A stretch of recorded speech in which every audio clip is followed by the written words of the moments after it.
आणि आता दिवसभरातल्या राजकीय टॉपने आपण बातम्या बघूयात।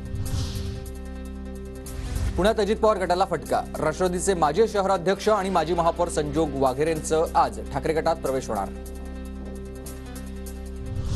उद्धव ठाकरे जानेवारीत दिल्लीला जाण्याची शक्यता। 2 किंवा 3 जानेवारीला इंडिया आघाडीची बैठक होणार आहे।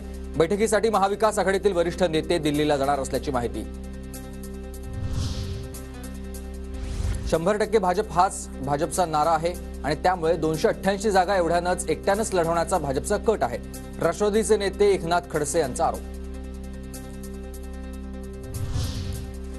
जागा वाटपावरून काँग्रेस आणि ठाकरे गटामध्ये वाद पेटला। लोकसभेच्या 23 जागा लढवण्यावर ठाकरे गट ठाम। काँग्रेस वंचितला सोबत घेणार नाही, नाना पटोलेंनी ऑफ द रेकॉर्ड सांगितल्याचं पत्रकारांचं कथित चॅट व्हायरल। वंचितच्या सिद्धार्थ मोकळेंचा आरोप।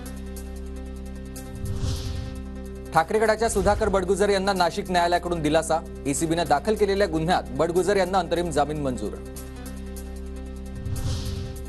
जालन्यातील वंदे भारत ट्रेनच्या उद्घाटन पत्रिकेत नाव नसल्यानं इम्तियाज जलील नाराज। आज वंदे भारत ट्रेन अडवणार, जलील यांचा हा इशारा आहे। तर एमआयएम कार्यकर्त्यांकडूनही जोरदार घोषणाबाजी। भाजप कार्यकर्ते समितीची नागपूरनंतर आता मुंबईत बैठक।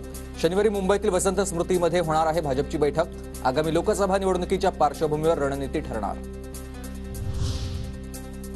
छत्रपती संभाजीनगर रेल्वे स्थानकाचं जुनं फलक कधी बदलणार? रेल्वे प्रशासनाला जुनं नाव आवडलंय का? विरोधी पक्षनेते दानवेंचा ट्विट करत रेल्वे प्रशासनावर निशाणा।